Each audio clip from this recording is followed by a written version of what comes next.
भय या आशंका अधिकांश मनुष्यों के मन में समाई रहती है, लेकिन विचित्र बात यह होती है कि उन्हें प्रायः इसका एहसास नहीं होता। से दोनों धीरे धीरे मनुष्य के हृदय में अपने स्थान की वृद्धि करते रहते हैं। फिर अकस्मात कोई ऐसा अवसर आता है जब आशंका निरुत्साहित कर देती है अथवा भय का भूत विशाल दैत्य बनकर उनके सम्मुख आ खड़ा होता है। इसके परिणाम स्वरूप मनुष्य को प्राप्त हुई सफलता असफलता में बदल जाती है, किंतु फिर भी इस भय या आशंका का पता नहीं लग पाता।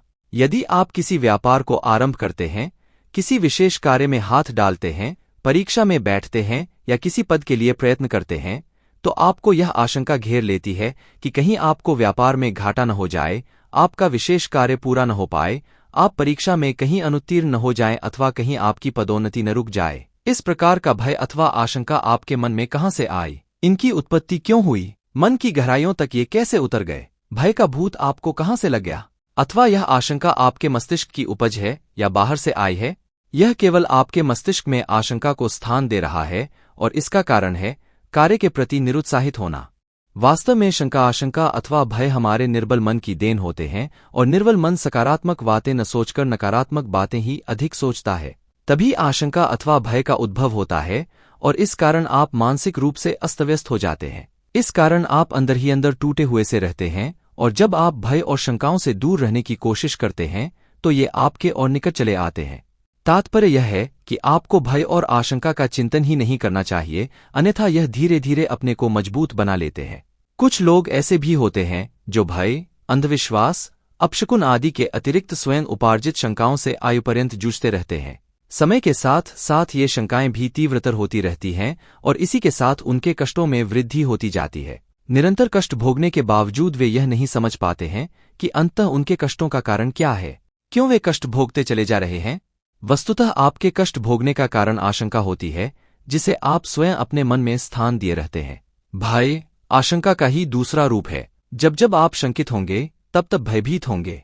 इस शंका व भय की उपज के कई स्रोत हो सकते हैं। संभव है कि आप में भय का बीजांकुर आपके बचपन में ही हो गया हो। आपने बचपन में कोई घटना देखी हो या दादा दादी से कोई भूत प्रेत आदि की कहानी सुनी हो, जिसका प्रभाव बाल्यकाल में आपके मनमस्तिष्क पर पड़ गया हो और उसी समय से एक प्रकार का भय आपको अपने फेर में लिए हुए हो। बचपन से ही मन में बैठा हुआ यह भय कार्य के आरंभ में, कार्य के मध्य में और सफलता के निकट पहुंचने पर हमें त्रस्त करता रहता है।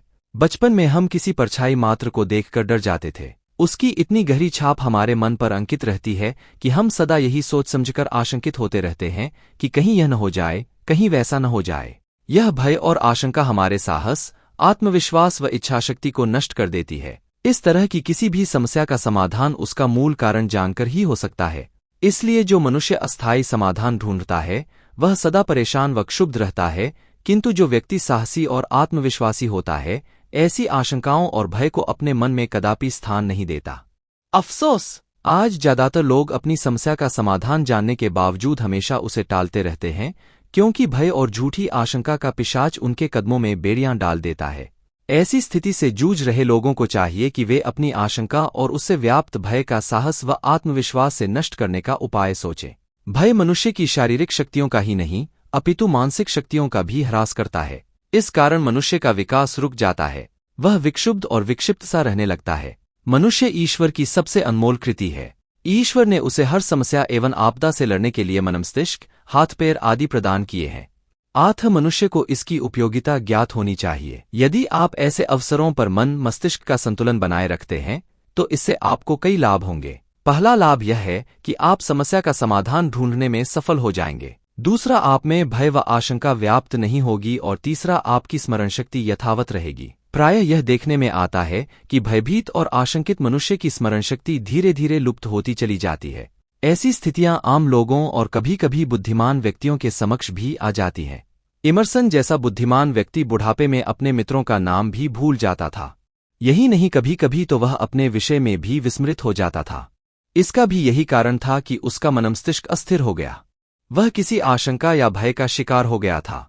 उसमें साहस, आत्मबल एवं संयम का अभाव हो गया था। इसीलिए उसकी स्मरण शक्ति लुप्त हो गई थी। भय अथवा आशंका जितनी अधिक होती है, व्यक्ति उतना ही अधिक शारीरिक व मानसिक पीड़ा भोगता है। यदि आप अधिक भयभीत हैं तो आपके शरीर की प्रतिरोधक शक्ति अधिक घटेगी। इसका परिणाम यह होगा कि आप अस्वस्थ हो जाएंगे। आपका मानसिक संतुलन बिगड़ जाएगा और आपकी स्मरण शक्ति का ह्रास हो जाएगा। इससे पता चलता है कि भय करना एक भारी मूर्खता है। नकारात्मक सोच भी क्षति पहुंचाती है। यदि आप सदा अपने शरीर में रोग के लक्षणों पर ही आशंकित रहेंगे तो अवश्य ही रोगग्रस्त हो जाएंगे, किंतु रोगी होने पर भी जो रोग की परवाह नहीं करते वे शीघ्र ही रोगमुक्त हो जाते हैं। इसका कारण यह है कि उनकी सोच सकारात्मक होती है। दुनिया में शायद ही कोई ऐसा व्यक्ति होगा जिसने अपने मन में कोई आशंका या भय न पाल रखा हो। बहुत से व्यक्ति तो ऐसे मिल जाएंगे जिनके हृदय में हर कार्य के प्रति भय या आशंका विद्यमान होगी। ऐसे व्यक्ति अपने अवचेतन मन में बैठे उस भय का विश्लेषण करने में असमर्थ होते हैं। वे क्रियाशून्य से हो जाते हैं। कोई क्या कर रहा है, कहाँ जा रहा है, इससे उन्हें कोई सरोकार नहीं होता। वे अपने मन को अनेक आशंकाओं से उद्वेलित करते रहते हैं। व पूछने पर इन आशंकाओं का कोई भी आधार नहीं बता सकते, क्योंकि उनकी आशंकाएं वे सिर पैर की होती हैं जिनका वास्तविकता से कोई लेना देना नहीं होता। यदि आप दृढ़ निश्चय कर लें तो भय और आशंका को सदा के लिए अपने से दूर कर सकते हैं। अपने को आशावादी बनाइए और प्रसन्न रहने का प्रयत्न करिए तथा अपनी प्रवृत्ति ऐसी बनाइए कि जिससे भी मिलें आनंद का अनुभव करें। जिस वस्तु को देखें तो सौंदर्य और प्रसन्नता की अनुभूति करें। इससे लाभ यह होगा कि जो व्यर्थ का भूत और आशंका आपके मन में घर कर गई है उससे आपको मुक्ति मिल जाएगी। आप अपने कार्य में व्यस्त हो जाएं ताकि बेकार और फालतू की बातें आपको परेशान न कर सकें। कुछ ही दिनों में आपको एहसास हो जाएगा कि आपकी दुनिया ही बदल गई है। ध्यान रखिए, आप नकारात्मक सोच से दूर हटकर सकारात्मक विषयों पर ध्यान केंद्रित करके ही भय, आशंका अथवा चिंता से मुक्ति पा सकते हैं। इसके लिए आपको अपना मन वश में करना होगा, अपने मन में आत्मविश्वास लाना होगा और उत्साह को संजोना होगा। हंसी मजाक, खेलकूद और मनोरंजन के वातावरण को अपनाना होगा। अपने जीवन का भरपूर आनंद उठाने के लिए सुबह सवेरे उठिए और ईश्वर से प्रार्थना करिए कि आपका हर नया दिन सुख और शांति से बीते। प्रत्येक दिन नवीन उत्साह और आत्मविश्वास से अपने काम की शुरुआत करिए। आशावादी बनिए और मन में आशा को संचारित रखिए। फिर देखिए, मन में सुख, आनंद और प्रसन्नता को संजोकर शुरू हुआ दिन हर्षोल्लास के साथ कैसे बीतता है तथा भय और आशंका किस प्रकार आपसे दूर चली जाती है।